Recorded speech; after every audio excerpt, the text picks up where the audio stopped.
Folks, I will never stop to deliver student debt relief and hardworking Americans, and it's only in the interest of America that we do it. And again, it's for the good of our economy that's growing stronger and stronger, and it is. By freeing millions of Americans from this crushing debt of student debt, it means they can finally get on with their lives instead of their lives being put on hold.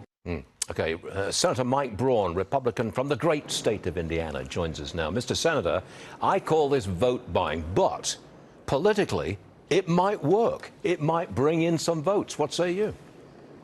Well, the only reason he's doing it, Stu, is because he's underwater with young people, Hispanics, blacks, all the folks that have generally gone for maybe some of that stuff. Most people know that if it's forgiven, it just doesn't go into the ether. You're borrowing the money to pay off those debts. And we've been doing that as a default item here in this federal government to the tune where we're borrowing $1 trillion now every 6 months. It's the same old, same old. You try to get government involved. What's grown in the economy have been government jobs disproportionately. Yeah. And maybe some of the industries they've picked as winners. But broadly, I still keep track of it. The economy is not doing as well as they think.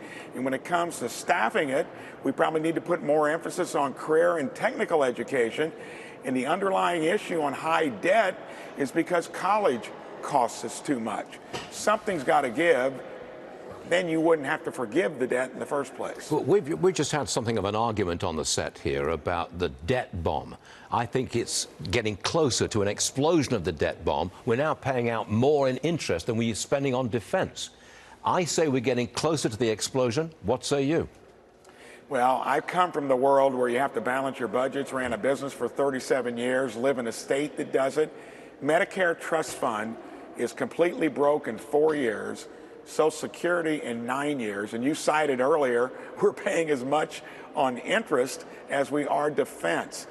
You cannot escape the numbers. In the real world, you go through Chapter 11, Stu. This place is headed to that soon because the numbers just won't go away. You got to blame it on the political enterprisers. Both sides of the aisle have been guilty on it. And the Democrats live it. It's their growth business and their cathedral wrapped into one. Mr. Senator, I'd like you to deal with this one. America's top banker, we call him the top banker, Jamie Dimon, he criticized efforts to halt or pull back liquefied natural gas exports. He says it's politically motivated and enormously naive. I think you'd agree with that, correct? Yes, and there again, the Green New Deal, listening to woke activists that have no practical understanding of, even if you want that, the cleanest, least expensive fuel in the long run, why would you hamstring your energy industry, which Biden did from day one when he got here? That's put the wet blanket on them producing more. That's why gas prices are moving up through the $3 range. Keeps going, it'll be close to $4 in November, and that'll seal the deal for Trump. Got it. We'll leave it at that. Mr. Senator, thanks as always for joining us. We hope to see you again real soon. Thank you, Mike Braun. You bet. Thank you. Yes, sir.